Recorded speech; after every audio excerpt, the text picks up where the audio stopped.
Pendant son voyage au Proche-Orient, le président des États-Unis, Donald Trump, a de nouveau fortement attaqué l'Iran. Il accuse l'Iran d'être responsable de l'instabilité au Proche-Orient, de financer des armes et d'entraîner des terroristes, des milices et autres groupes extrémistes.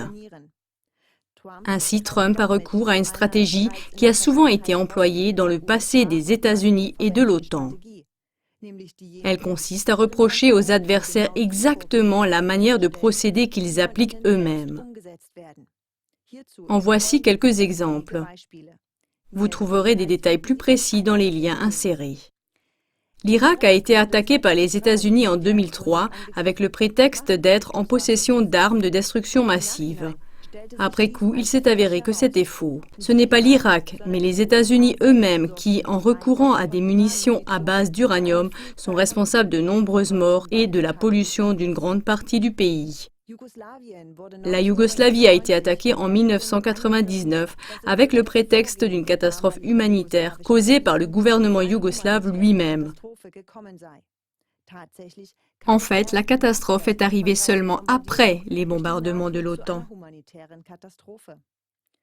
La Russie et les troupes gouvernementales syriennes ont été massivement accusées parce que lors de leurs attaques aériennes contre les troupes terroristes, ils n'auraient eu aucun égard pour la population civile et auraient transformé Alep en une fosse commune.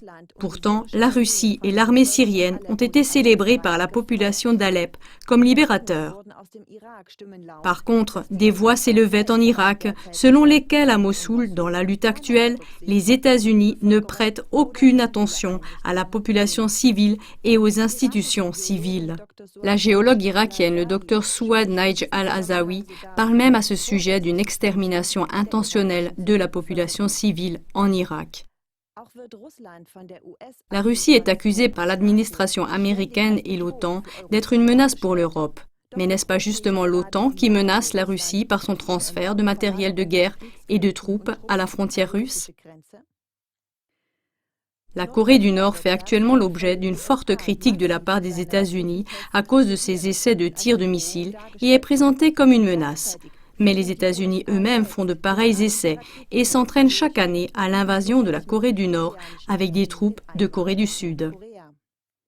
Au Venezuela, les États-Unis ont récemment infligé des sanctions à 8 juges pour avoir accordé la permission au président Maduro de gouverner par décret.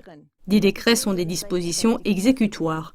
Mais n'est-ce pas Donald Trump lui-même qui aime gouverner par décret, comme par exemple avec l'interdiction d'entrer aux USA de personnes venant de 7 pays islamiques ?